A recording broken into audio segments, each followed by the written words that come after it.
Greetings, fellow spoiler alerts. Tiki here. And BlueDragonFive. And welcome to the Main Street Cinema, the show where we discuss the finer points in filmmaking. And BlueDragonFive, we have a hot trailer right off the presses. I think Sony was like, oh crap, Justice League released a trailer, and now we have to catch up. Dragon, we're not going to talk about the Justice League trailer. You know why? Why? Because I just don't like it. Oh. The CG looks unfinished. I hate the joke about Batman. The whole, like, I'm rich, that's my superpower. Really? I hate that. I hate it. I hate it. Genuinely hate it. Of course, the one thing you can't deny, and I'm going to be on your case if you do. God. Oh, no, we got Commissioner Gordon in it. Okay, yes. Yeah, sure. And he had a cool line in the trailer. Okay, I will admit, the 5 seconds we saw of J.K. Simmons as Gordon, pretty good. Pretty cool. Yeah. Pretty cool. I'll admit. Let's have one positive takeaway from the Justice League. And Aquaman looks pretty cool as well. And he has like the orange, they got as close as they could to the orange shirt, which is pretty cool. Right. But regardless, Dragon, they gave Aquaman a shirt, Tiki. Okay, that's wonderful. I'm so happy for you.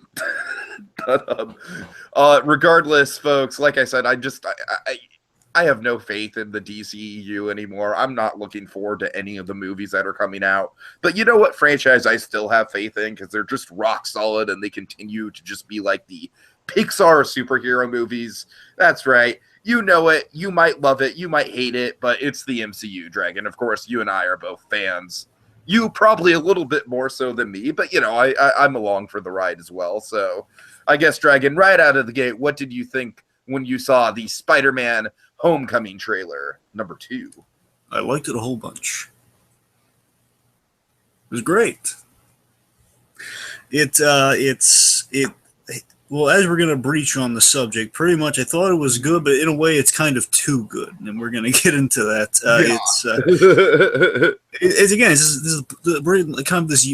Basically seeing this trailer is reaffirmed. It's like been a great reminder of, oh my god, 2017, all the super movies, they have their work cut out for them, because again, we have Logan, which is astoundingly beautiful, and we got Spider-Man, which looks amazing. Well, no pun intended. Amazing, and it's great. And then of course we got Guardians on the way, which is continuing quality. And we got like kind of our next kind of big Marvel game changer with Thor Ragnarok. So again, like it's a free for all of really.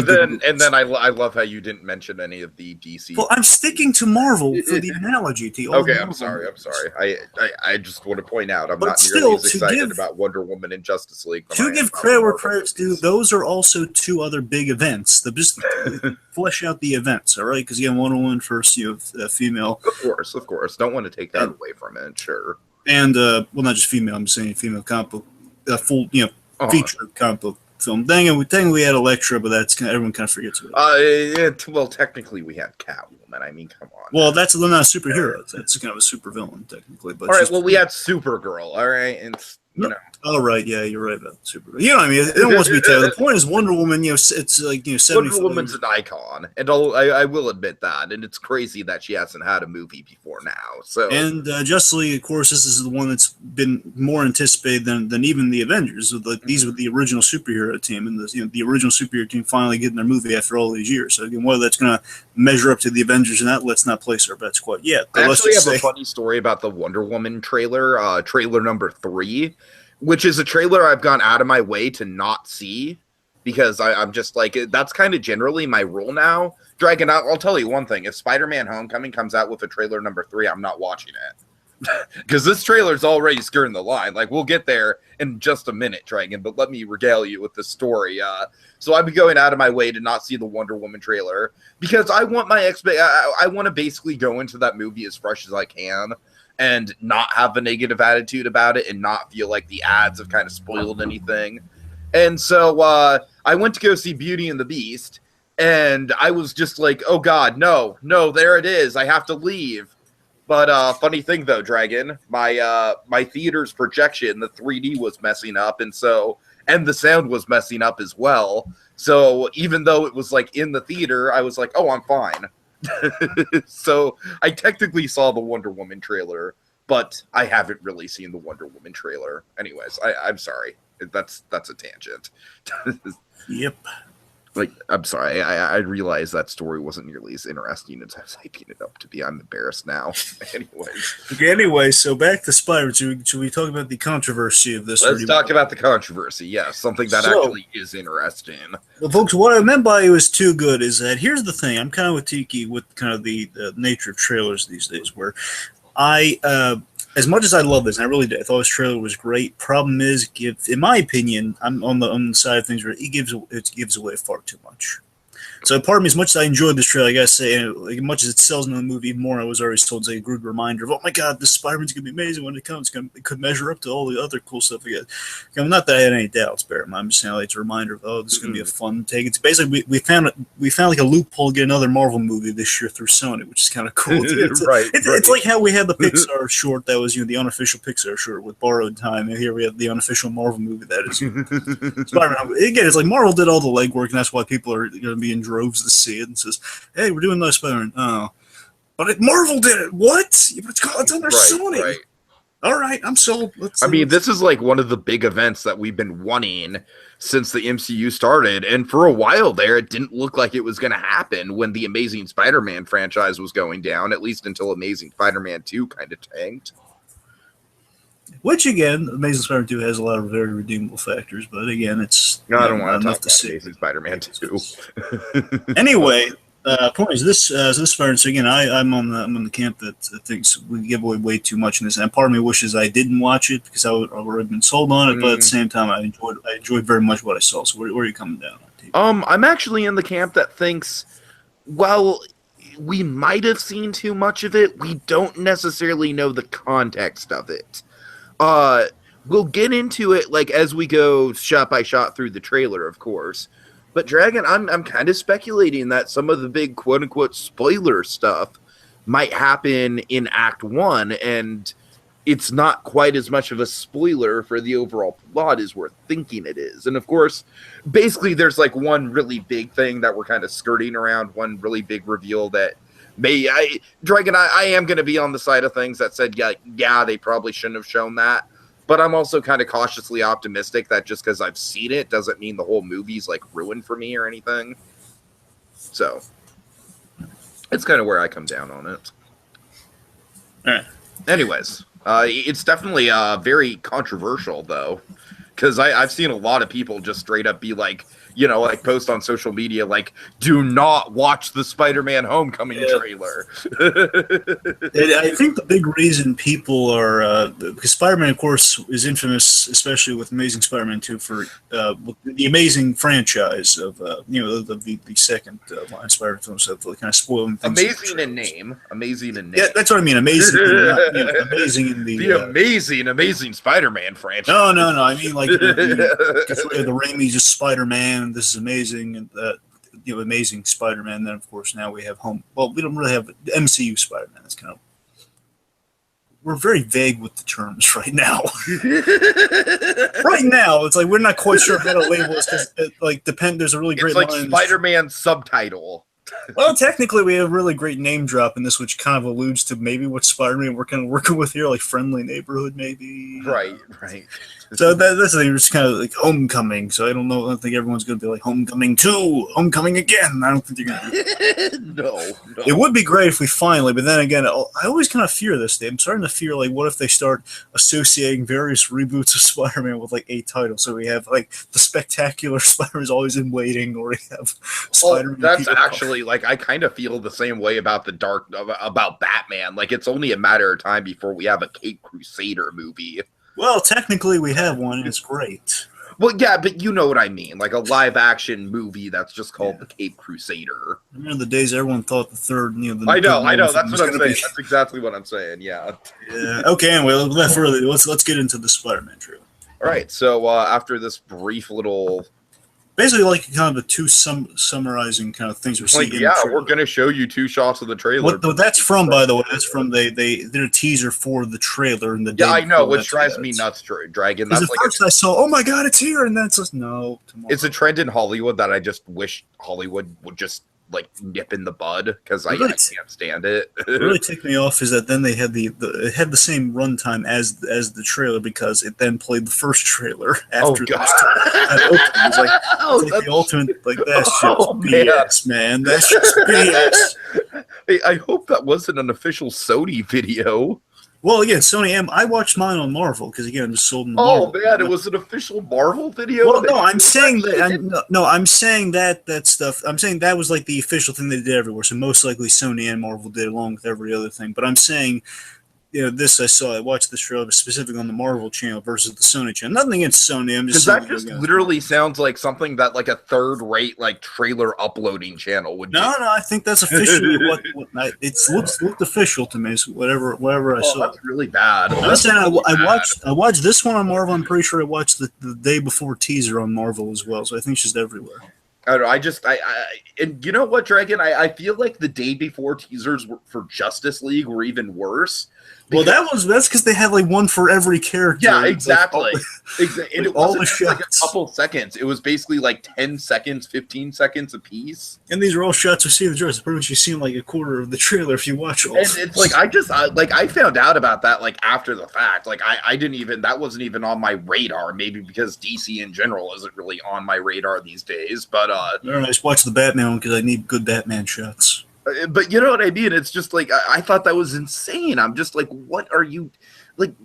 Anyways, I don't want to go off on it. All right. Anyway, so we have young Peter Parker here. He's suiting up in the alley, classic Spider-Man move. Thankfully, he is not taking forever while an old man is being mobbed for his groceries. But he suits up in the alley, and I love seeing the suit mechanics. Maybe in the gadget. I love the durability of the suit and how it stretches and all that. It's so cool. I love this one-size-fits-all quality. And we've alluded to this in the first show when he kind of unsuits up, so now we can see how he actually suits up, which is cool. Sure. We're still doing holding the shot when Spider-Man's Hold on, sorry. Okay, say the shower Spider-Man swinging by the window. Yeah, I know. It just goes by really quick. So there, that's good. That's good enough. Yeah. So in addition to seeing the suit mechanics, which is really cool, I love that we saw with the eyes and with this Spider-Man, especially in this trailer, we finally get to see him doing more. Which is not that we didn't get to see him do stuff in the past. I'm saying this shot really stuck out to me because it's like the most expressive suit and movements to date with Spider-Man. Like he's in there, he's doing kind of this this kind of like leaning on his arm pose. Mm-hmm. It's like kind of very cartoony, very comic book like this stuff we would see Spider-Man do all the time. We never saw in any of the other movies where he can quip and do like kind of these great acrobatics in a way. Like we got to see him do like cool stuff in action, great poses and stuff, which is like posters from comics, like comics in motion, what we're seeing right here. Which is great. Of course, we have the expressive with the eye stuff exactly like the comics. He's moving like Spider-Man would while he's doing all these things. Yeah, I'm going to point out one of my favorite early shots in the trailer really quick. Of course, we have this is another legitimate complaint that I kind of feel people for is it almost kind of feels like Iron Man 4 featuring Peter Parker. Well, I don't know. Again, I think everyone were just kind of they have to sell us on Iron Man because it's like, hey, the whole Marvel deal thing. So it's like nothing. At the end of the day, I would honestly rather Robert Downey Jr. only be in maybe 10, 15 minutes of this movie than be in I think he'll be in a third. Like if it's gonna be kind of a hard I don't want to just say he's gonna be in one act. I'm saying he'll be in a time that equates. No, I'm not saying he's gonna be in one act either. I'm just saying I think he's gonna be in a third. That's the best way of saying it. I think he's gonna be in a third of the movie. Spread throughout the 3 acts. That's what I'm saying. Okay. He'll be in an act's worth of a movie, but it'll be spread throughout the thing. It'll be a third of. That's what I'm hoping for. I think anything more would kind of be pushing the limit with stuff. Not 15 minutes, but half an hour. Let's say. Okay. You know what? So basically, he's asking. There, right here, Dragon. This is one of my favorite shots. This is classic comic book Spider-Man, swinging across the suburbs of Queens. And I can't tell you how many shots I've seen, especially from the animated series of Spider-Man. He lives in kind of the Forest Hill, Queens area, here, and he would return home to Aunt May's constantly. In this which I love. This shot just absolutely I'm oh, that is something that we really haven't seen in movies before done in such a comic accurate way. Bear in mind, last we saw Peter and Aunt May were living in an apartment in Civil War, so I'm not saying, I think he's just kind of going around the neighborhood. He married to a friend's house or something. Who knows? Maybe to Ned Leeds' house. Who knows? Well, I mean, keep in mind, this is like he's going to the pool party, so yeah. Oh, sure. Well, again, I'm not saying he's like actually. I'm saying like why he's in the neighborhood. But also, speaking of the neighborhood, Downey Jr. Coins the great line. Basically, Spider-Man's trying to kind of be an Avengers. Why don't you focus on being a friendly neighborhood Spider-Man? Which I love. I just love that they finally said that. So that's so cool. I'd like to think in this shot, like Peter Parker's just pissed off that all these kids didn't invite him to the pool party, so he's like, fuck you guys, I'm gonna crash the party. That's funny. I didn't consider that. But again, this is kind of Spider-Man as best, just kind of swinging around and kind of interacting with people, which it's good old Spider-Man for you. Dragon, another thing that does make me super excited about this movie is I remember back in the day when we were like building up the Raimi trilogy and like I think everyone probably had like their speculative like what would Spider-Man 4 through 6 be like. I know I did. I don't know about you. Oh, I had honestly I had mine.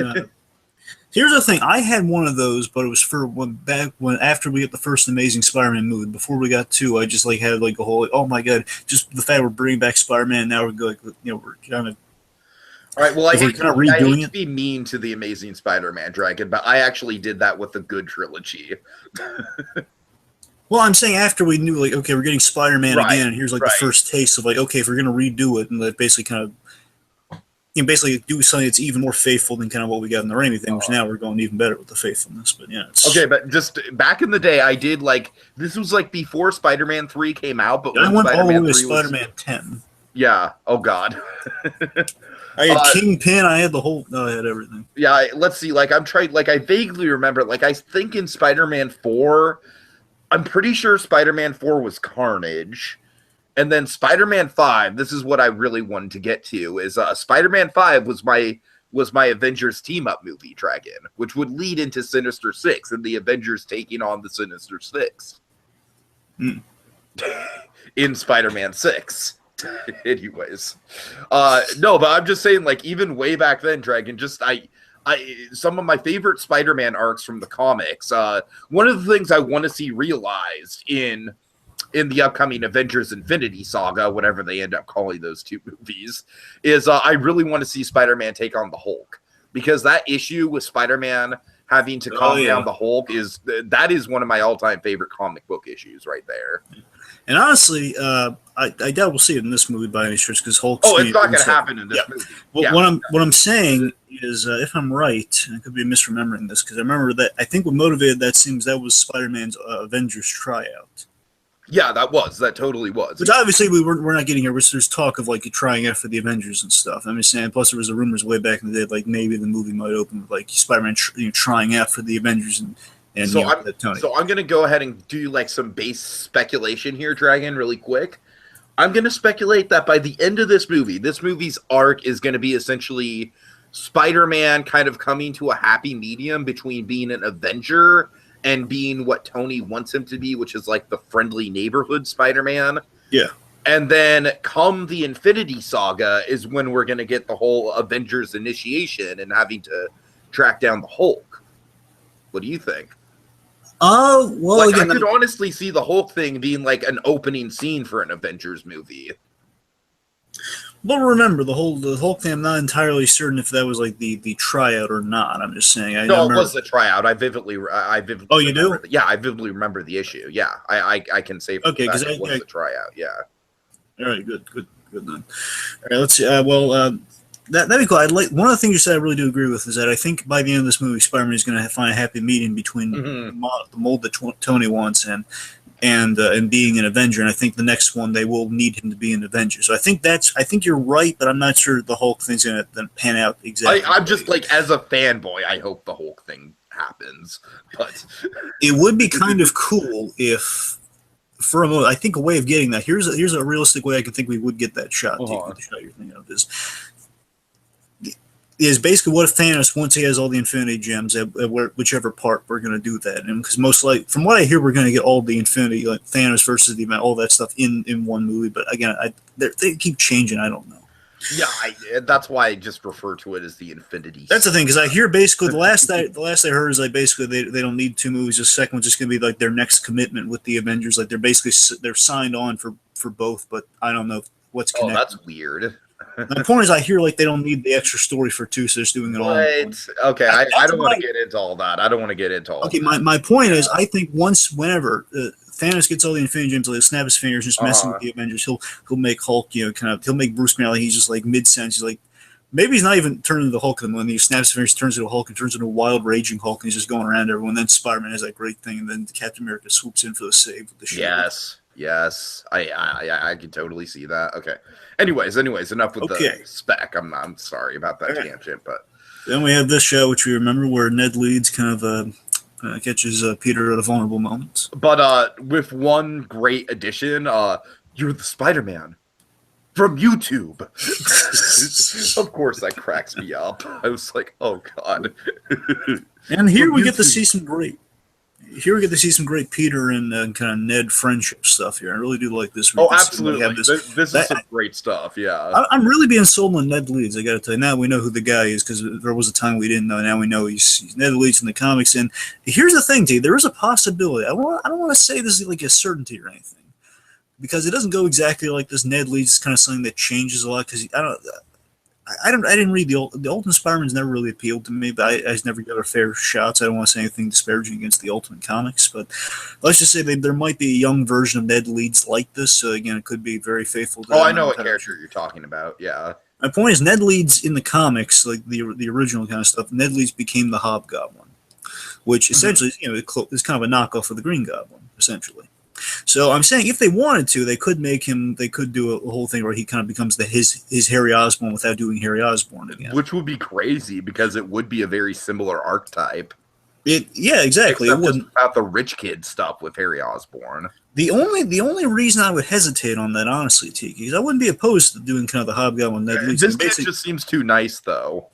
Yeah, but I'm saying you're kind of right. That's kind of the point. Is that I think with Ned Leeds, it'd be just kind of refreshing if we just kind of had him remain nice, but also at the same time, Marvel's been pulling that a lot lately, where they have kind of the character who befriends our hero. Yeah, Doctor. Because we already have we have 3 examples of that. There's Thor with Loki, which of course was evil from the start, technically, but you got Thor. Yeah, Thor and Loki. You got Doctor Strange, and without giving too much weight.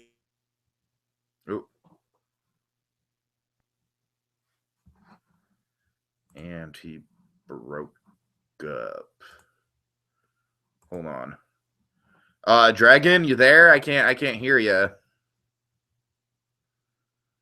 Well, that's very disconcerting. Dragon, your audio just suddenly cut out. You might want to Oh, hello. I'm back. I dropped that for a moment, I think. Yeah, you did. Yeah. All right. What was last? What I was getting at is basically we have it's kind of a recurring trend in Marvel movies where we're having kind of the friend turn enemy thing, where we've had it with Thor, Doctor Strange, and let's just say, without going into details, Iron Fist. Oh, okay. I don't want to know too much about that. Sure. I'm just saying it seems to be they could be at risk of doing a pattern, but I'm just saying it's, I actually wish you didn't say that with Iron Fist. But well, I didn't say who, and I know you're not. Yeah, really I know, but now it's going to be like a big dangling thread for me now. So thanks for planting that in my brain. Anyway, well, you'll forget about it. It's fine. I hope so. Anyway, I'll wipe your mind. It'll be fine. So. Anyway, so you get Peter and Ned here. That they like the friendship, like all kind of the questions I was asking. Again, it has like someone who's in on the secret. You get like fun conversations that come from that. Mm-hmm. Okay, and just like this is basically like him essentially like talking about the Ant-Man power, which is what cracks me up. Like, oh, can you control insects? Okay, and okay, Dragon. Hold on. This is my favorite part of the whole thing. Of course it is. And again, this is absolutely something I really wish wasn't in the trailer, but again, I loved it. Though. I think it's fine that it's in the trailer, just because, like... I would have been blown away, but I was like, oh my god, they did it, yes! Dragon, I want to know, just, like, can you give me, like, a play-by-play of when you saw this for the first time? Oh god, I just yeah. As it was playing, as he was just kind of they were having some orientation thing. I was like, okay, that's cool. And I saw this because I just had basically so many things came to mind. Basically, let me tell you why I like it. It's kind of my reactions. Like it all kind of hit me simultaneously. Why this is great. Oh my god, it's a Captain America cameo. Not always a Captain America cameo. He's in one of my favorite of the Captain America costumes, the one from Avengers, which is very much like the U.S. Basically, this is the one I have like a Halloween costume of, by the way. This is my favorite of the suits, honestly. No, I think that we're moving in the right direction with Captain America in terms of costume. This one was my favorite because Let's just call this one the sentimental favorite. Exactly. Coulson came out with this because there's a great balance. Exactly. Right. Because this one, again, this is like the USO suit, which is, of course, as faithful as you can get to the comics. And this is like the modernized version of it, which is, again, it's the perfect, just absolutely perfect balance of it. The only gripe I think anyone has with this thing is that, the helmets he gets later on, it's like a motorcycle helmet with the thing, which is better. But that's the only, again, this is perfect costume. Mm-hmm. But, again, it's a nostalgic favorite. So, point is, this implies is that after the Avengers, and this is what I loved. Oh my god! I hope you're going in the same direction. You know where I'm going with it. I hope so. Okay. So basically, lay it on me. Why I love it so much. And again, because I love this, how brilliant this is. This is why I would have loved this in the theater so much. Okay. Is that it's implying that after the Avengers, because he's in the suit that he wore in Avengers, which of course he upgraded from in Winter Soldier onwards. So again, means it have to take place right after Avengers. Yes. Captain America, most likely, Captain America was motivated by Coulson's death, feeling guilty about the cards thing. He did, he agreed to do these PSAs and kind of basically took the presidential fitness test and made it into a Captain America's fitness test. Okay, that's funny. That's funny, Dragon, but wasn't exactly where I was leaning. I'll give you one. And he's in the same pose from the whole, the Captain America wants you, and the pose from the card too. I'm just saying, it's just okay. My theory is that basically in the same vein of like the controversy over the Man of Steel final fight, like basically like what if all the Avengers, like they weren't fined per se for the damage to New York, community service. Yeah, they had to do community service. Exactly. No, exactly. That's a funny thought, Teague, but I'll meet you halfway. I think it's like highly motivated by damage control of just like, hey, can you? Okay, right.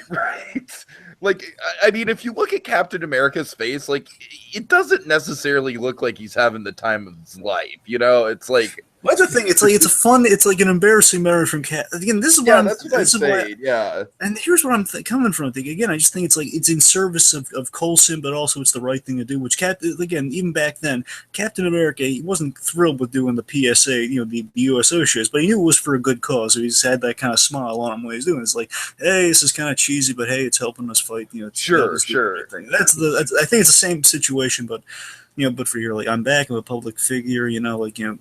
Everyone kind of still that they look to me as a historical figure. It's kind of me taking on the presidential fitness test, and again, he's in service to many things. Again, it's like Captain America's such a stand-up guy; he would do this even if he wasn't crazy about it. Yeah. And also, I want to just talk about one of the parallels I really want to draw here. I'm hoping they tackle this in the movie a little bit. Is that with Captain America here? I think what we're hinting at with Spider-Man, just as we spoke of like kind of Spider-Man's arc in the movie, I would like to think that. We've talked about this with Luke Cage as well, is that like Peter Parker, I love that he's been taken under Iron Man's wing. And in a way, it's like Spider-Man in the red, white, and blue, of course, in the red, white, and blue, and just kind of being taken under. It's like basically Tony Stark is trying to take the next Steve Rogers, which is Peter Parker, and kind of make him into something more in line with what he wants. Again, and I think ultimately Spider-Man needs to be his own guy, which would be the next Steve Rogers, which would be not even just a copy of Captain America, it would be kind of the next symbol of Captain America status. Which would be Spider-Man. Exactly, that's what I'm saying. So I like that he's kind of caught in between these two kind of, in a way, as he was quite literally in the previous movie, he was caught in between these two giants, and he's with the winning side, which was technically Iron Man. Okay, I'm sorry, one other detail that I just noticed, like right now, the font for the Captain America with like the red, light, white, and blue is almost identical to the font for G.I. Joe. It's like, oh god, it's like, can you imagine, of course, I'm saying, stay in school. I mean, tell me I'm wrong. It looks exactly like a cheesy, like 80s, like. Well, yeah, that's exactly what they're going for there with the Captain America's fitness challenges. I can't wait to see this because again, I love using this costume in You know what Captain I'm America. hoping? You know what I'm hoping? I'm hoping that this is just like a running gag throughout the movie. That every time we cut to them in PE class, which could be a lot because PE class is like a stereotypical place for a nerd to get bullied per se, like a Peter Parker, and every time we're in a PE class, we see Captain America doing a different fitness routine. That would be cool. And again, one other thing I really like, and I think the reason Captain America is perfect for this. We're literally spending like 10 minutes on like 2 seconds of footage. But it's Captain America. Real quick, so one of the things I really like here, and this is the reason I think we're going to get this like mentioned in there. I think a big reason they're using Captain America, aside from just the obvious name brand, would be the fact Captain America was like one of the greatest creations of Howard Stark, and Howard Stark's kind of he's like one of the. We know he's like in the mural of the school, and I think the school. You got to remember, the school is it's in Queens, and that's right next to where the Stark Expo was, which is Howard Stark started the Stark Expo, and the Captain America is again one of the big things that came from the Stark Expo. So again, I think it's a lot of, like he'll probably mention. I look forward to this moment if we have in passing during the video he mentions and Howard Stark created me, and this is I've done public service there, which in turn would kind of inspire Peter Parker even more, like kind of do public service by helping. Yeah, I like that. I love Captain America as kind of this kind of fiction, well, not fiction, as this role model for Peter Parker, but kind of through VHS, through this cheesy kind of not infomercial, kind of this cheesy. It's like he doesn't ever have to interact with Captain America in the movie, and yet Captain America could play this is just assuming they actually do something besides just a quick cameo with this. And we know he looks up to Captain America from Civil War, which is why it's so perfect. And again, I just love that idea of just cultivating the next Captain America, and kind of Tony Stark in a way, even though he was on the outs with Cap in the last movie, that he's still kind of honoring what he liked about Cap deep down. All right. Anyway, so yes, let's see. Next, so again, fitness stuff. Of course, I love the whole I stole his shield. Because what about him? Look at his face. Look at his smarmy yeah, I did that. Look at he fought a giant guy and he took a shield. From one of the greatest American war heroes. Of course, I love this. Oh my god! I love how polite Peter Parker's asked to put the suit on. He gives him the mask. Oh man! I love the map of New York City, which is implied that some of the tech Spider-Man has. This explains how he can swing around the city so fast. He knows where he's going. Yeah, that makes sense. That's cool. I love how the like we said, the costume's kind of an all size fits all or one size fits all. Yeah, and again, I love the tech on the suit. And again, this is a fun bit. I just like them doing the fist while he's just not even looking at the guy. Damage control. A lot of people are speculating if this is going to be like a lead-in. This would be the first crossover between movie and television if they actually do this, because again, they've been developing a damage control show reportedly. There's a group of people who basically they fix all the damage to superheroes. I honestly wouldn't be surprised if Adrian Toomes was part of that. That's what I'm saying. A lot of people are drawing this could be a great lead-in for that show. Because think about it. If Adrian Toomes, I mean, we'll get there when we get to the Vulture, but I'm kind of thinking that the Vulture tech, of course, we don't know exactly how Adrian Toomes gets the Vulture tech. I'm kind of thinking with the what if he's one of these people who goes around and cleans up, Yeah. And just happens to collect all this tech that he finds. That's the prevailing theory going around. He reportedly he's part of a salvage yard or something. So the point is, well, we know he's salvaging stuff he's collected from the incident and stuff, which explains why the guys are armed with Chitauri weapons in places. Mm-hmm. So you're very accurate with that. Again, I would be kind of cool to see if they do a damage control lead in with that, which could be cool. Because again, that's honestly it kind of bugs me that DC kind of took Marvel's idea like that, and we have that on air right now. They beat him to the punch with. Because I watched Powerless. Powerless is hit or miss, and Damage Control is kind of like the faithful thing. Might be a lot better. Who knows? All right. Anyway, so the point is, Damage Control is like some people speculate. Now let's look at good old Michael Keaton here in his awesome Vulture jacket. But I'm loving the Vulture. We mentioned this, of course, the last show, but the Vulture costume is really cool, right?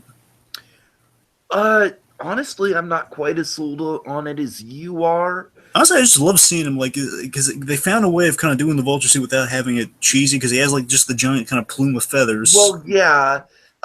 My one problem with it is that, and I guess this is just kind of like a result of just the MCU in general, but it feels just a tad bit derivative of other like MCU tech that we've gotten before, which of course is what it is. It is like previous MCU tech, but I like that idea, but I just wish it was just like visually a bit more distinctive.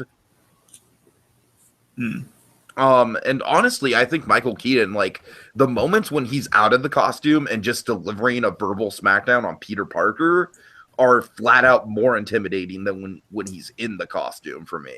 Well, no, I'm saying like in the scene we just saw too. That's enough for me as well. Just seeing him in that jacket with like the giant plume where he still his face is exposed. That's enough for me too. It's like again they have a great visual homage to the Vulture in many scenes, even without having him in the whole getup. Sure. Okay. I was saying that's kind of cool. Is like again he's just Keaton's really kind of perfect for the Vulture. And I'm crossing my fingers with Keaton because it's just like honestly, if Michael Keaton is not at least like a very good villain, I'm just gonna stop caring about Marvel villains. I like this might be a breaking point for me if Keaton is disappointing. And it won't be Keaton that's disappointing, Dragon. I know it won't be Keaton that's disappointing. It'll be the writing on the character that'll be disappointing. That's what I'm terrified about. I don't know, Tigger. Let me tell you what we know about Toombs and basically what's established in this show. So actually, we get a few details about him that makes him sound really interesting. So I want to talk about this. Okay. So again, Toombs with this cool Vulture jacket and is holding the Iron Man helmet. It seems like again, seems like Toombs' motivation here is like he's ranting about how Stark and the elite, kind of the elite upper class rich guys, don't care about the little guy, which would be him. And interesting, I think there's an excellent parallel between him and Spider-Man based on this. Vulture. It seems like that because we speculate on like which take on the Vulture they have. He's kind of like a low level bank robber kind of guy, or if he's going to be like kind of the exec. Because sometimes the Vulture he's played like he's a guy who's like tried to sell his technology to like kind of the higher ups like Norman Osborn, the billionaires, and they kind of screwed him out of like the trademark and the patents and stuff. And then he goes against them. Sometimes he's just like a wacky inventor. Sometimes he's just the he is the kind of the high executive guy. So again, it kind of varies with the Vulture. So here what they're doing, I love this. I'm very interested by this. He's a low level salvager who like again he's been taking in all these parts. He's basically been using the tech to be maybe a Robin Hood play on the great power, great responsibility. Okay. See what I'm saying? Basically, it's like I remember Peter Parker in Civil War. He was a salvager, just like Toombs here. I can see that. He salvaged the tech, and from what we understand, his motivation, he's doing this for his family. And basically, again, the little guy's getting screwed over by all the big industry, big technology, and all the craziness Tony Stark keeps stirring up. Mm-hmm. Which again would question kind of Tony's mentor a little bit. And again, it seems like Vulture and Peter Parker have like kind of a great parallel going on there. Again, they could play him like a Robin Hood or just bank robbers who collect tech. So it could be one of them. Maybe just convince. Wait, what you're saying on paper is I absolutely agree with. It sounds great. It's the same kind of stuff that I hope they do with the character. That being said, Marvel has a track record of having really awesome actors and just wasting them. Well, I mean, it's not going to be whatever they do. I love the optimism, Dragon. I love the optimism, and you have a lot of good ideas. I'm just like, I'm still cautious about this guy. I think whatever they do, it can't be as bad as Malekith. Come on. It's not going to be as bad as Malekith, but I mean, it's like, I don't know. It might just be like one of those sort of like, like Mark Strong situations where, where he's not, like he's fine, he's passable, but he's not like by any means like I want Keaton as the Vulture to be like a standout part of the movie, not just like a serviceable antagonist. You know what I mean? And I think he'll live up to it. I think he's going to be a really good based on everything I've seen here, Tiki, and I think it's just feeding into a take, and I think the performance is strong enough. I think he's going to be very pleasing to everyone. I think it's going to work. Okay. I do have a fear about him, though. There is one big fear I do have about him, which we'll get to later. But let me mention this about him, the Randall the Vulture talk. Is that, again, I think it's just going to boil down to two takes. He's either going to be a Robin Hood play on great power, great responsibility, and that he does have like a genuine. He's a complex bag, like any good Marvel villain. Or, and this would still be serviceable but different, just bank robbers who just collect technology and use that, and just them like, hey, there's gonna be, let's just rob from the rich guys, and we're justifying it somehow, like whether he believes in that or not. That's what's basically the choice is. He believes in what he's saying, or he's just saying it so he can just rob. Mm-hmm. Okay. Of course, we saw this stuff, kind of the bodega stuff, kind of the whole leave it to the big boys. This is kind of like an extension on the like we got this as the big money shot at the end of the trailer last Yes, the time. Staten Island ferry stuff. So here we go. Now we get to see Spider-Man taking out some thugs and using some cool web tricks, which are really neat. A lot of cool. I love how practical the webs look. And again, this is the little one I'm talking about. Just look at the eyes. I love how you can just do the little squint with the eyes. Again, that's it's even better than it was in Civil War, honestly, just looking at it in the trailers. That the eyes are squinting. Oh, yeah. Okay, and cool Keaton basically just like rips this whole thing in half. Yeah, with Dog and that's lovely scene. Like that's what he did because he just had like an intimidating, vultures blast and stuff. And oh my god, he split the thing in half so he can get out of there. Right. And this, I loved it. Here's the detail I really loved in this that we didn't get before when we saw this shot. Is that I love it. Spider-Man's like, oh no, which is such a classic Spider-Man thing. Because the classic thing we do with Spider-Man all the time, Tiki, is when Spider-Man's in over his head, and we, the audience, care about, Peter Parker being in over his head, where usually it's like he runs out of web fluid. It's like, oh my god, how's he going to get out of it? It's basically Spider-Man is constantly in a state of like kind of a matchstick moment. Like, how the blazes is he going to get out of this? It's like he, it's either save Aunt May or defeat the Green Goblin. Right, like, right. Yeah, save the world or stop Aunt May from dying. These are like the predicaments Spider-Man finds himself, and he's outclassed here. He's wet behind the ears. He needs to web up the thing, and just he's out of time, just using all spiders. He's trying to pull Spider-Man 2 here, and it's not going well. That's exactly what it is. He's like, oh, I need to do the thing from the best Spider-Man movie.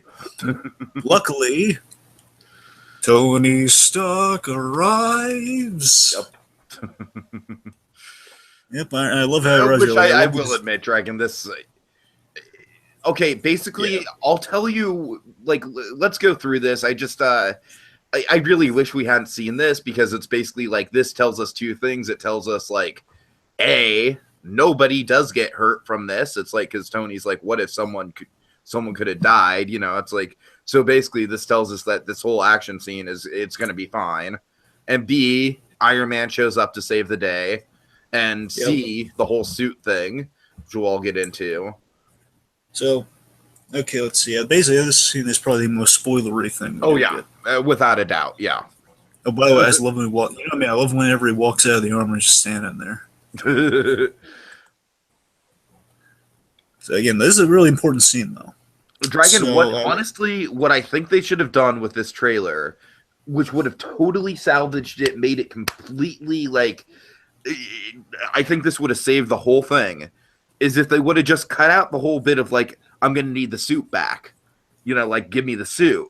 And instead, if the only thing we heard from this exchange was Peter saying, I'm nothing without the suit, and then Tony saying, if you're nothing without the suit, then you shouldn't have it to begin with. Well, we should have no suit talk, because then everything we see before we can play, so it's most likely going to be the third act. Okay, yeah, but don't you agree that at least if you hear, at least if you hear that, then there's like some ambiguity. It may be like Tony and Peter talking about like what the suit represents and the symbolism of the suit. Whereas with this, it's just like we know because of the line like I need the suit back. Like we know I'll that this is a very literal thing. I'll give you that. I think that would have made it better, but I still think just mentioning the suit period, then seeing him okay as that suit, I think people would connect the dots still. But I think you're right. Even if you took that out, it would have been better. Okay.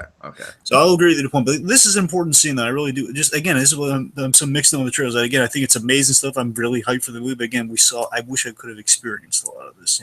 Yeah, I'm with you. I mean, I love the movie we're getting here. I just feel like, oh man, I've seen half of it now.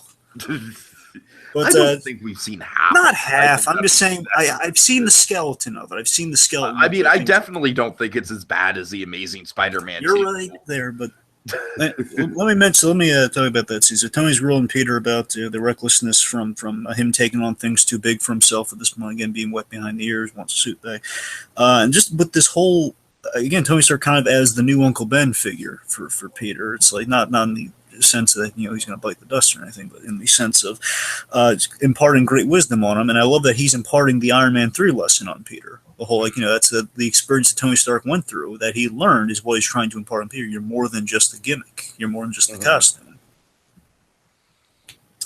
So yes, and basically it's kind of mentioned here as like we keep cutting to Peter talking to Aunt May and so on and so forth. You got Vulture says he's doing this. I have an embarrassing when I first saw this scene, I wasn't really paying attention to the face. I was just kind of paying attention to the body. I'll admit it. And I thought Peter was kind of talking to his love interest at first. I'm sorry. Okay. Yeah. So. Yeah. Then anyway, Vulture said he mentions he's doing this for his family in this bit here, which again, more development on Vulture makes me really excited for Keaton's take on things here. Again, either a bank robber or kind of a scavenger motivated by family. Again, a Robin Hood motivated by family or a bank robber motivated by family. Well, hopefully it's done better than fucking Sandman. Again, I think I think more so it's like he has a point than because right now you're describing Sandman. I said one of them. Okay, one of them describes Sandman. The other one, again, the Robin Hood does not. Again, I think they're going the Robin Hood route, quite honestly. But all right. Either way, again, I think it's like I will admit though, I do really like the look now that I'm getting a better look at it, like freeze framing it. Mm-hmm. I like the idea that he's got the classic Vulture jacket with a upgraded tech, so it doesn't look quite so silly.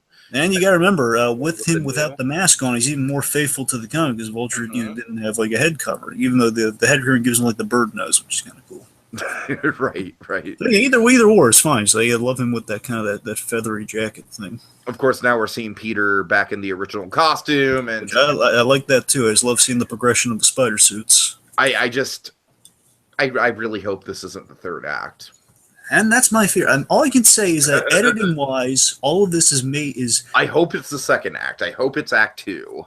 All I can tell you is that the way it's edited suggests that this is entirely the big third act climax. I'm not saying it's going to be. I'm just saying that's what the editing is leading us to believe.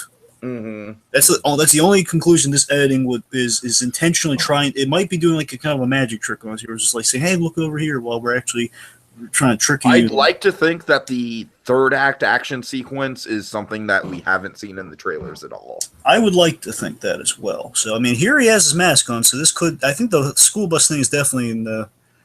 Like this could be in the second act. I don't know. You're right. It's hard to tell because this does seem like kind of the low of lows Act 2 ending. It does. You're right. But we don't know. I mean, we don't know the circumstances. Exactly, because this could be the low of lows Act 2 thing, or this could be right before Spider-Man pulls like the end of the day, like saving everyone at the end of the day. Or this could just be like Spider-Man got his ass handed to him in the second act. Because again, for all in a second, that could end with like, "Hey, give me the suit bag." Right. And can I mention here's one of my big fears? Okay. So. Where do you want me to freeze frame? Just when he has the mask off. Vulture? No, when Peter has the mask, when he's getting beaten up on the beach. Yeah. There we go, little back. A little back. Yeah, a little back. Okay, let's let it play till we get the show, like the claw on this thing. So that'll give us another shot. Let it play. Ooh, we got some cool shots here. A little reminder. Chitauri weaponry, buses, beach. There we go. Or, well, a moment beforehand. There we go. Okay, let me mention. Here's my big fear. So, and people have brought this up, and I do agree with them. I think it's a concern. This would feed into the Marvel villain problem. So, I really hope Vulture doesn't die. He probably will, in all honesty. Here's the thing. See, Marvel dug themselves out of the killing off the villain trap, and I fear this could bring him back to it. And here's what's funny about it. Spider-Man had the problem before the Marvel Cinematic Universe even got off the ground. We've had this problem since the Raimi movies. Yeah, we keep killing off the bad guys. Yep. Spider-Man started it. Yep. Here's the thing: the Vulture is a resounding member of the Sinister Six. Like, what does the movies have against this? I don't want to get through that because again, we don't know. It's like the Doc Ock thing all over again. It's like we keep killing off people who are on the team we're building to. Right. But in all seriousness, though, just again, we can't make that claim. I'm just saying it's not boding well. As again, this is another spoiler. Like for me, it's like 3 spoilers I would have taken out of the thing if it were me. It would have taken out the suit conversation. Well, the suit and the fairy save. Let's just count that as one bit. Yeah, I don't like that. I think the fairy save to me is like even more of a spoiler than the suit thing. For me, just like the Iron Man save of the fairy scene. I take just that because it's like, oh great, we know how that scene resolves now. Exactly. So basically the Tony Stark half of the fairy scene. That the Captain America cameo, because I think this would have been a fantastic reveal, and then the whole unmasking bit, because again that kind of spells out. That to me spells out some doom for us, because okay, he found out who the kid is, which is not good, which is not ideal, and that's implying either Vulture's going to know. I'm sorry, not know. It implies Spider-Man. Vulture could die because we can't have him spreading Spider-Man's secret, or we're going to jump way far ahead than we should, in which we do the Civil War thing where Spider-Man's identity is out in the open, which would not be it. Because again, we only have like only one character in the entire MCU with this. Well, two characters in the entire MCU with secret identities: Daredevil and Spider-Man. I don't want to just make it Daredevil again, because that was the happy thing about Spider-Man. We finally have one with a secret identity. Finally. That's what I'm saying. You know what I mean? Because it's not boding well for Vulture. I really hope he doesn't die. But yeah, we'll see. I really hope he doesn't get killed. Because I don't want to go back to the open. If I were a betting man, I would say he would be killed. But because you have to wonder, like, what reason would he not spread around that he knows who the kid is that put him away? Okay, one of the things is that, like, I love how even in this version of the suit, the eyes are still super expressive. Yeah, and he upgraded the eyes per Tony Stark's advisement, because how can you see out of these things? So he's upgraded the old suit a little, but it's cool. It's still cool. I love how we have the same color scheme as the web shooters. It looks very kind of low tech Spider-Man, which fits in with kind of that the kid operated low tech before Tony Stark came along, which again, theme of the movie, hero even without the suit, which is a good way. Yeah, this is the fucking third act. Yeah, it's pretty much like only if you have like no way there. I'm sorry, looking at these shots, it's like there's no way this isn't the third act. You see what I mean? Like the unmasked, and then all of these are this is what I'm talking about. These are all the unmasked shots, which are bugging. I mean, granted, I do like the Wonder Wheel in the background. That's a nice touch. Kind of reminds me of Mr. Robot. Like, you got to wonder if F Society is kind of like in the background, like watching this all go down. It is a very, very likely chance that is Coney Island. No, I'm just making a joke, Dragon. I know it's Coney Island. I'm just making a Mr. Robot reference. But anyways, yeah, this is the third act. This is the third act. I mean, this is what I'm talking about. Again, if they took out the unmasking shots, it would have gotten rid of this, and it would have been like, like all the beach stuff would have been taken away with the unmasking thing. It's a problem. It is. Yeah. It's like, darn you, Marvel, being so good, but giving us everything we want. Oh God, what did? Oh no, not the Justice League. Fuck you, Justice League. This is why you gotta click off the blue button in the beginnings. Oh God, you never click off the blue. Well, I should say never. I'm saying in this case you didn't do. Anyway, let's see. So there were a few quick freeze, like right there. What we just had before the box here is the box. Exploding glass. We had kind of the homecoming dance, which it's very minor because it's homecoming for a reason. We kind of knew that was coming. I think it's also kind of a very minor spoiler. I'm kind of hoping that the homecoming thing has more to do with like October and Halloween than it does the actual dance. Maybe. I still think it's quite literally the dance, but that's just me. Well, I mean, of course, let's be real here. The real reason it's called Homecoming is because MCU. Well, yeah, of course. Obviously. I'm wondering if they're going to do anything with this, the anomaly that, hey, one of Winter Soldier's words was homecoming. Oh, God. I wonder if they're going to address that in some capacity. Just saying, that was one of the trigger words. if they cut to Bucky, like, and he just like twinges. Yeah, I know, but like even the frozen Bucky, just like like you can see like just a tiny little twinge. Okay. Anyway, but this is like a very, very minor spoiler. This one right here is like, hey, you got to kiss the girl at the dance, hooray! Yippee! Spoiler alert! Oh my God. Now, again, this is cool. Now, this is either, I think it's pretty safe to say this is the modernized version of the Spider Tracer, which is basically in the animated series, all over the place in the comics, and which is also brought the answers. He had like, spider tracers, which he would put on things so he could track where the location is and stuff, of his own design.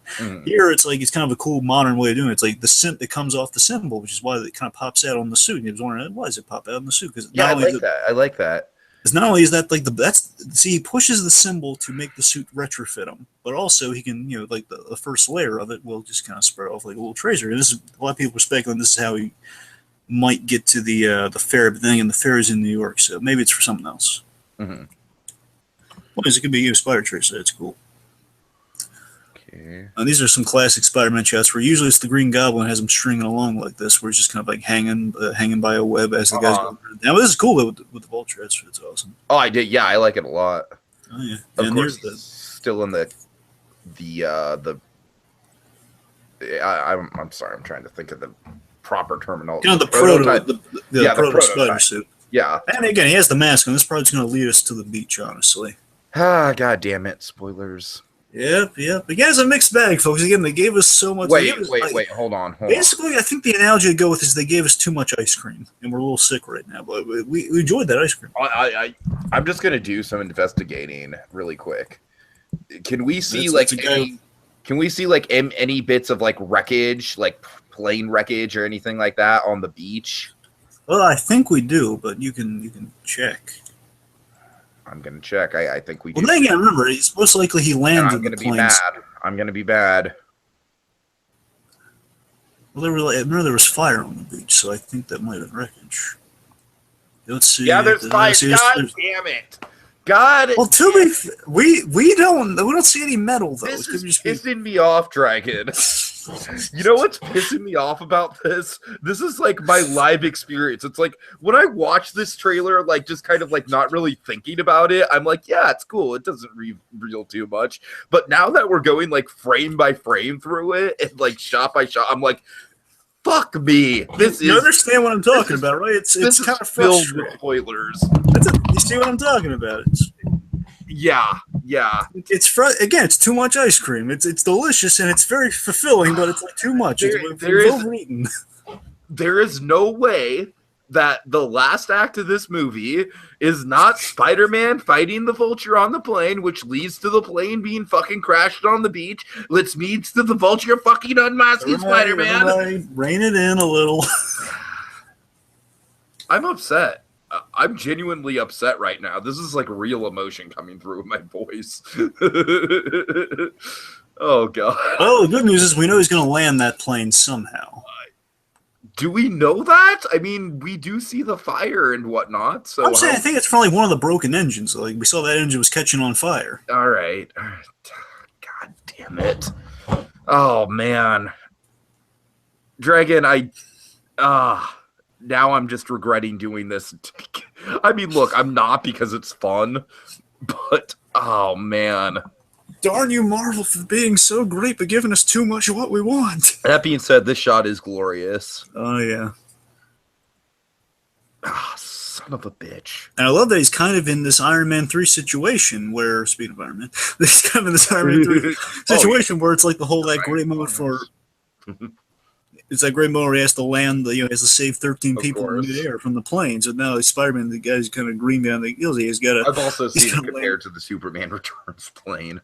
Of course. But it's also kind of, I think they might be pulling from on that. Spider-Man had to land a space shuttle in the comics. That was one of the issue 3 of Spider-Man. Oh, yeah, I remember that. Yeah, it was. Right. I think it was John Jameson. I think it was J.J. Jameson's son. Yeah. He had to land the ship shuttle or something. It was kind of one of his early days. So that's kind of cool. The deep pulls, really nice deep pulls there. Nice. Oh, by the way, do you think we're going to get any J.J. Jameson? You think they're saving that for a sequel? That's a good question. I think they're saving him for a sequel. I don't think we're going to have any room for J.J. Jameson here. You know what? I'm just going to tell it like it is, man. If it's not J.K. Simmons, I don't want him. Well, they have time to think about it because we have this and then we have Spider-Man in Infinity War. Or maybe I'm just going to take I really don't want Ice Cube as J. Jonah Jameson. Why would Ice Cube be in the running? Because he was in the running, Dragon. It was like that was actually like he was like a top contender. I just thought that was someone told me a joke on that. I didn't know it was real. No, I might have told it to you and you thought it was a joke, but no, it was like Ice Cube can't be J. Jonah Jameson. He was seriously being considered for it. Hmm. Because of the 21 Jump Street thing. Yeah, he plays an angry chief. Ha ha ha! It's totally the same character. No, it's not. Oh, by the way, speaking, just because we're at the end here, they're basically just telling me like, don't do anything I wouldn't do. So again, they said they definitely have like kind of a franchise plan. They've compared it to Harry Potter. I know very little to nothing about Harry Potter, so I was wondering if you wanted I'm going to take a wild guess. Since Harry Potter, like, I'm going to say maybe it follows Peter Parker through. Do we know what grade Peter Parker is in? Is he a senior? I don't think he's a senior, but okay. Honestly what I assume. I'm just blindly assuming he's not a freshman. He's like the second year, like sophomore. I think he's sophomore. That's my guess. If he's sophomore, then that would be perfect for a Harry Potter arc because it'd be like you would do a sophomore movie, a junior movie, a high school senior year movie, and then go into college where freshman college, sophomore college, junior. Let me ask you this. Okay, so 16 years old. What grade would that be in? Like, what grade do you approximate that for high school? Because he's 16. High school is. It's usually 15 going on 16 is sophomore. Okay, so I think he makes the cut for that, I think. Okay. All right. So, I think... So I'm just saying, in terms of Harry Potter, like, the big thing with Harry Potter is that every book is a school year. Yeah. And so I'm thinking that that's probably the connection they're making. Like, every movie is going to be a new school year for Peter Parker. And it's going to transition from high school to college eventually. Sure. Okay. I think I'd like to think, just based on like again the very very little I know about Harry Potter, bear in mind, I'd like to think that that what that might mean is that we're building like Green Goblin might be like kind of the final thing that they go up against. Perhaps. Well, not final in terms of like they're not doing it. I'm just saying final like they build to him, but they take their time with building the Green Goblin up, maybe. I mean, I guess we're not doing Sinister Six. I don't know. Well, I'm saying we do Sinister Six along. Ideally, we do Sinister Six along the way. I'm just saying, like we kind of save like kind of a historic gun because again, we've seen so much Green Goblin. Let's say we really earned Green Goblin this time, so they're just kind of starting right out the gate. Sure. But also, I mean, there is a lot of talk of Venom right now. The Venom spinoff movie is getting a lot of traction these days. Actually, let's. Do you have anything else to say about the Spider-Man trailer? Because I was going to transition into that for the last piece of conversation. Oh, sure. Well, just again, this shot's really good. And I like the proto. So again, the same old. Just again, overall, again, really. Again, it's like the trailer's too much ice cream. It's good, but we're a little over stuff. We got some spoilers there, which kind of sours the experience a little. But it's all glorious Spider-Man stuff. I'm very happy with it. So Venom. Yes. I am. It's tricky, Dragon. It's tricky. I think if they strike it right, Tiki. If it was Fox doing an R-rated Venom, I'd be like, yes, please. The fact that it's Sony doing an R-rated Venom makes me a little bit more skeptical. But most likely Sony with again Marvel doing the legwork. You think? I think that's definitely the smart money. The thing is, if it's R-rated, then it wouldn't be in the MCU. Well, no, not R-rated. I don't think they're going to do R-rated regardless. That was the rumor. That's is that actually being rumored? Yeah, no, I think it's more than a rumor, Dragon. I think that's what the studio's wanting to do, especially Sony. Here's the thing. I don't necessarily conflict in that, right? Take what I'm weighing on. I don't necessarily think Venom needs to be R-rated. No, I don't think he needs to be R-rated either. I agree with you. You can do some really. I mean, look how dark and scary The Dark Knight got with a PG-13. I mean, to be fair, Venom at times because Venom's like he was like a rock star character. I say like if they really want to go R-rated, they could take advantage of him, like in terms of like the Cronenberg body horror aspect of Venom. Yeah. Like, I think the way to do Venom, I think the smart way to do Venom would be, like, you go, like, kind of the, not just because you and I are huge fans, it should go kind of the psycho direction where it's two personalities kind of in conflict with each other. You go with a guy who's kind of he lost everything, and he's kind of clinging to this hatred for Spider-Man, which is personified as the symbiote. Yeah, I could see that. That'd be a good way to go for sure. I'm saying it's like a man who's lost everything. He's clinging to kind of this quite literal vial, this venom, this kind of hatred for a character, and hence the name. How would you feel about an R-rated Venom movie that's not a part of the MCU? Well, I'll tell you what I would like in terms of I think the most proper way to get an R-rated thing would be if you did the Maximum Carnage story. If Carnage was R-rated, and Oh, hell Venom, yeah. basically Venom and Carnage going yes. up against each other. That would be the R-rated one to do. Yes. Oh. Carnage is absolutely an R-rated character. Venom, at the same time, Venom's like Dragon, everything you're saying is like music to my ears right now as a Spider-Man. What would be great is if what we have here would be kind of a great use of the technicality we're making these Spider-Man movies on. Is that they're released through Sony, but again, Marvel's doing legwork, and it would be a great way. Of course, we know Marvel has done R-rated stuff with the TV, TV. That's true. That's true. So we could basically take that, and they have like a get out of jail free card with the Sony thing.